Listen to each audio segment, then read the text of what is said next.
डांग बंगला push में Congress party की कार्यकर्ता बैठक आयोजित। इंडियन नेशनल कांग्रेस की ओर से गुरुवार को डाक बंगला पुश में एक महत्वपूर्ण कार्यकर्ता बैठक का आयोजन किया गया। बैठक में पार्टी के वरिष्ठ नेताओं, पदाधिकारियों तथा बड़ी संख्या में कार्यकर्ताओं ने भाग लिया। बैठक के दौरान संगठन को मजबूत बनाने, आगामी कार्यक्रमों की रणनीति तैयार करने तथा क्षेत्र की जन समस्याओं को लेकर विस्तार से चर्चा की। नेताओं ने कार्यकर्ताओं से जमीनी स्तर पर लोगों के बीच जाकर पार्टी की नीतियों और जनहितकारी योजनाओं को पहुंचाने का आह्वान किया।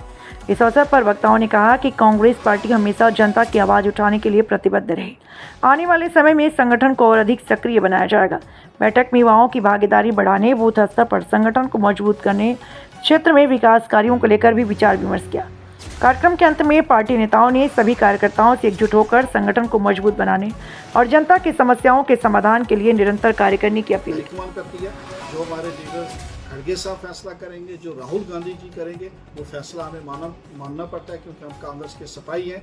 लेकिन ये सही बात है कि जहाँ भी कोलिशन हुई है वहाँ पे जो है वो हमेशा कांग्रेस पार्टी को जो है वो नुकसान हुआ।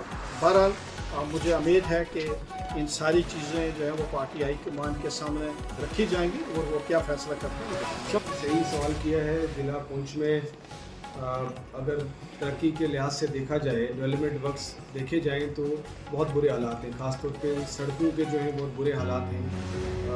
इम्पॉर्टेंट प्रोजेक्ट्स में भी जो रोड्स बनी वो भी उनके भी हालात ख़राब हैं। इसके खिलाफ हमेशा लास्ट टाइम भी हमने जो है कई इश्यूज़ को लेकर धरना भी दिया था डिप्टी कमिश्नर ऑफिस के पुंछ के इश्यूज़ को लेकर, और आने वाले दिनों में देखोगे हम इन सब मसलों को लेकर इंशाल्लाह कांग्रेस के जो लीडर्स हैं और जो वर्कर्स हैं वो मुत्तहिद होकर जो है इन इश्यूज़ पे लड़ेंगे।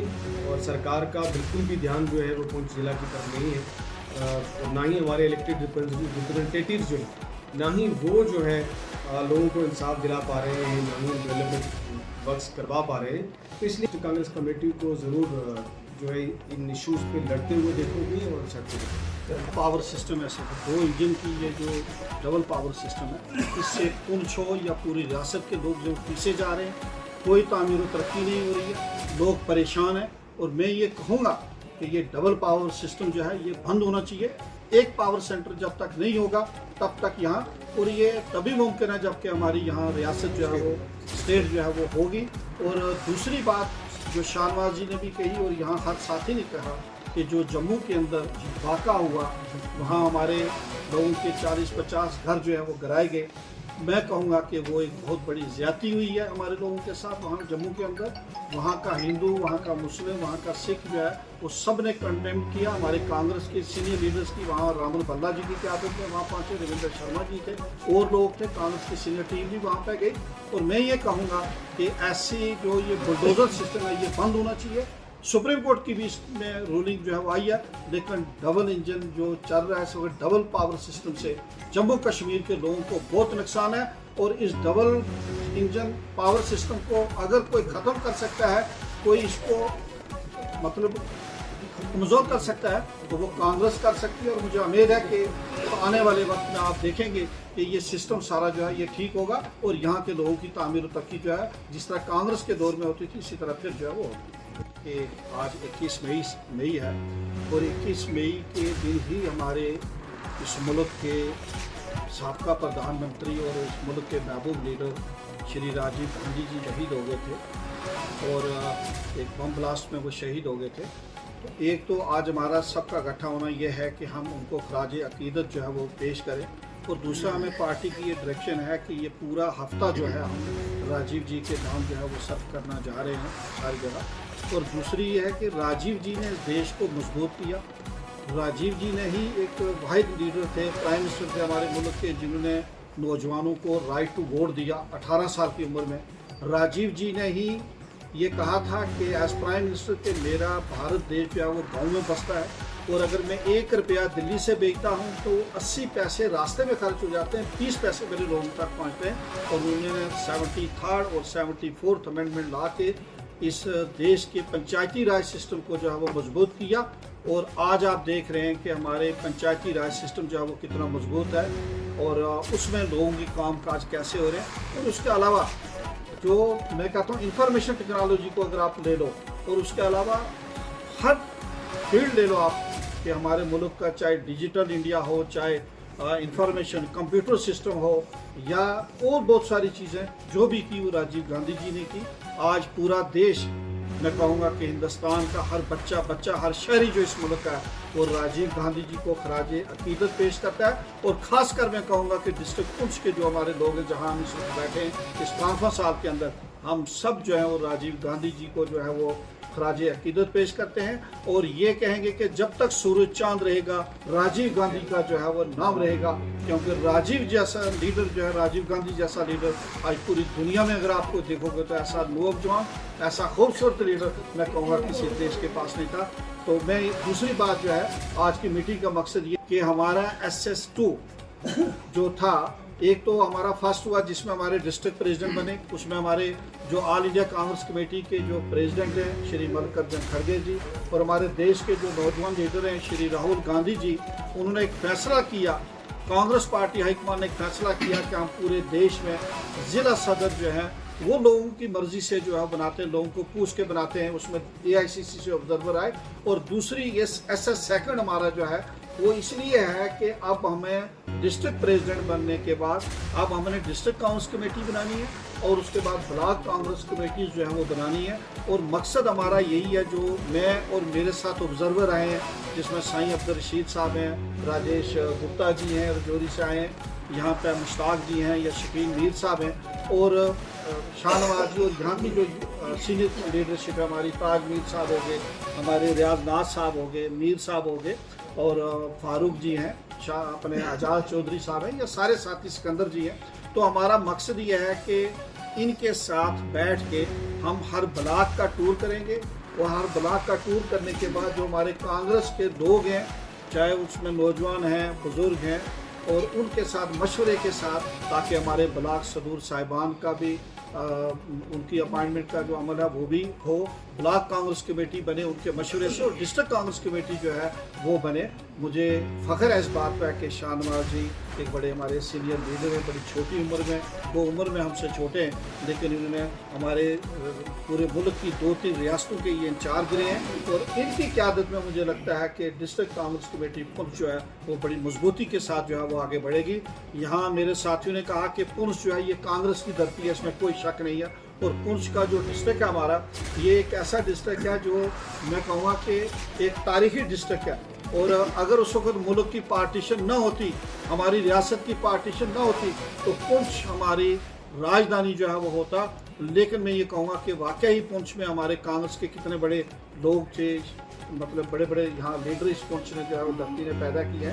तो मेरा कहने का मकसद है कि एक बार फिर हमारा जो मकसद है कि कांग्रेस कमेटी को यहाँ मजबूत किया जाए और आने वाले चुनाव जो हों, खासकर 2029 में जब पार्लियामेंट का चुनाव हो, तो ये पूरे देश में जो हमारी कांग्रेस की ये हमारी जो सिस्टम जो है इस वक्त चल रहा है, वो इसका मकसद एक है कि 2029 में हम राहुल गांधी जी को इस देश का प्रधानमंत्री बनाएं और बाकी देश में कांग्रेस की सरकार बने, ताकि यहाँ का हिंदू मुस्लिम सिख भाईचारा जो है वो मजबूत हो और उसके अलावा हमारी तामीर और तरक्की हो। मैं ज़्यादा कुछ ना चाहता। साथियों का स्वागत है और सबका धन्यवाद है।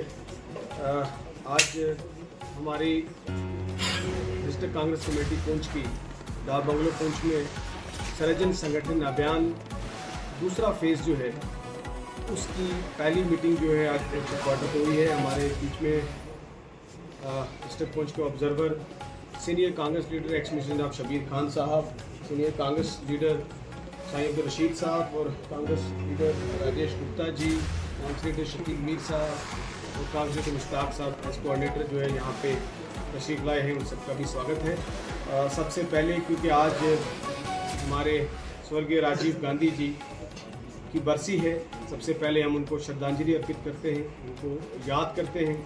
आज हमारा देश जिस ऊंचाई पे पहुंचा है उसमें राजीव गांधी जी का बहुत बड़ा योगदान है, इसलिए हम उनको सबसे पहले याद करते हैं। आज जो प्रेस कॉन्फ्रेंस हमने यहाँ मीटिंग के बाद रखी है उसके 2 मकसद हैं। एक तो ये है कि सृजन संगठन अभियान पूरे मुल्क में कांग्रेस पार्टी की तंजीम को, ऑर्गेनाइजेशन को मजबूत करने के लिए चल रहा है। वहीं जम्मू कश्मीर में भी तंजीम मजबूत करने के लिए जो पहला फेज़ हुआ था जिसमें AICC ऑब्जर्वर आए थे, जिसमें ज़िला अध्यक्ष, ज़िला प्रेसिडेंट बने, अब दूसरे फेज़ में हमारे कांग्रेस सदर तारक अहमद खैरा साहब की लीडरशिप में पूरे जम्मू कश्मीर में जो है district Congress committees, block committees, zone मंडल कमेटीज़, पंचायत और बूथ तक जो है तंजीम को मजबूत करने के लिए जो है अभियान शुरू हुआ है। उसके अभियान की शुरुआत जो है आज पुंछ से हुई है, जिसमें हमारे ऑब्जर्वर हजरात भी आए हैं। हम जो है कांग्रेस के वर्कर्स के साथ बातचीत करके उनसे सलाह मशवरा लेकर बूथ लेवल तक जो है आने वाले दिनों में डिस्ट्रिक्ट पुंछ में तंजीम को बनाने जा रहे हैं। और ये तंजीम बनने के बाद ज़िला पुंछ में आज लोग जो है अलग अलग समस्याओं से जूझ रहे हैं, अलग अलग इश्यूज फेस कर रहे हैं। उनकी लड़ाई कांग्रेस पार्टी जो है निश्चित तौर पर लड़ेगी। दूसरा जो अहम मसला था जिसके लिए ये प्रेस कॉन्फ्रेंस बुलाई कि किस तरीके से कल आप सब ने देखा, पूरे जम्मू कश्मीर के लोगों ने देखा कि रूल ऑफ लॉ की धज्जियाँ उड़ाई गई। जम्मू में किस तरीके से गरीब मस्कीन लोग जो वहाँ 40 साल से रह रहे थे, उन लोगों को बलडोज़र राज, गुंडा राज जिसको कहते हैं, उस तरीके से अंधेरे में आकर सुबह चोरों की तरह, डकैतों की तरह बलडोज़र चलाकर उन घरों के 20 से ज़्यादा घर जो हैं वो उजाड़ दिए, उनके आशियाने उजाड़ दिए, वो बस्ती उजाड़ दी। और बदकिस्मती की बात यह है कि जिम्मेदारी लेने के लिए कोई तैयार नहीं है। यही नुकसान है डोयल अथॉरिटी का, क्योंकि एक तरफ एलजी सरकार, एक तरफ उमर अब्दुल्ला साहब सरकार, दोनों में से कोई जिम्मेदारी लेने को नहीं तैयार है। और इसी में जम्मू कश्मीर के लोग पिस रहे हैं। किस तरीके से उन लोगों के पास कागजात थे, ना तो उनको नोटिस दिया गया, ना ही उनसे बातचीत की गई। और रूल ऑफ लॉ की मैं कहता हूँ धज्जियाँ उड़ाकर, कॉन्स्टिट्यूशन की धज्जियाँ उड़ाकर जो है वो जिस तरीके से हमने सुना था उत्तर प्रदेश में बुलडोजर राज सुना था, योगी आदित्यनाथ के साथ उसका नाम वाबस्ता था। लगता है कि जम्मू कश्मीर में भी वही एजेंडा जो है बुलडोजर राज वाला शुरू हो गया है। गरीब लोगों पर जुल्म और ज्यादती की इंतहा हुई है, दरिंदगी की गई है। हम कांग्रेस पार्टी कड़े से कड़े लफ्ज़ों में उसको मजम्मत करती है। और हम ये मांग करते हैं कि उमर अब्दुल्ला साहब, क्योंकि फॉरेस्ट डिपार्टमेंट उनके अंदर आता है, हालांकि एक इंक्वायरी कमेटी कल फॉरेस्ट मिनिस्टर साहब ने, ट्राइबल अफेयर मिनिस्टर साहब ने एक कॉन्स्टिट्यूट की है, मगर हमें उमर अब्दुल्ला, बड़े अफसोस की बात है, मैं इस बात को कंडेम करता हूँ कि वजीर आला साहब उमर अब्दुल्ला साहब के जो एक छोटी से छोटी बात पे भी उनका ट्वीट आ जाता है, और कुछ हंसी मजाक की बात भी है उस पर भी ट्वीट आ जाता है, मगर बदकिस्मती की बात है अभी तक उनकी तरफ से कोई बयान, कोई ट्वीट नहीं आया। हम ये मांग करते हैं, कांग्रेस पार्टी ये मांग करती है कि उमर अब्दुल्ला साहब जो है वो फौरी तौर पे जो ऑफिसर उसमें इन्वॉल्व थे उनको सस्पेंड करें, और जो लोग भी जिम्मेदार हैं उन पर कड़े से कड़े उनको सजा मिले, और इन लोगों को रिसेटल किया जाए, इनके घर बना के दिए जाए। साथ में ये इल्ज़ाम भी मिनिस्टर फॉरेस्ट मिनिस्टर साहब जब वहाँ गए, उन्होंने साफ तौर पे मीडिया के सामने कहा कि ये इन लोगों के कागजात हैं, ये फॉरेस्ट लैंड नहीं है। सोचिए कितनी बड़ी बदकिस्मती की बात है कि फॉरेस्ट मिनिस्टर कह रहे हैं फॉरेस्ट की लैंड नहीं है और उनके घर गिराए जा रहे हैं। उन्होंने इल्ज़ाम लगाया है कि हमारी मिनिस्ट्री को बगैर कॉन्फिडेंस में लिए हुए एलजी एडमिनिस्ट्रेशन ने ये किया है। तो एलजी साहब को भी पब्लिक के सामने, मीडिया के सामने आके ये जवाबदेही देनी होगी कि क्या आपने ऐसा किया है, तो उनको जिम्मेदारी लेनी होगी, और ये जिम्मेदारी दोनों पे आयद होती है। हम ये मांग करते हैं कि ये बात सामने आनी चाहिए और इन गरीब लोगों के साथ इंसाफ होना चाहिए, वरना अगर इस तरह की दरिंदगी होती रही तो ये जम्मू कश्मीर के हालात को और ख़राब करेगी। मैं अब गुजारिश करूँगा हमारे ऑब्जर्व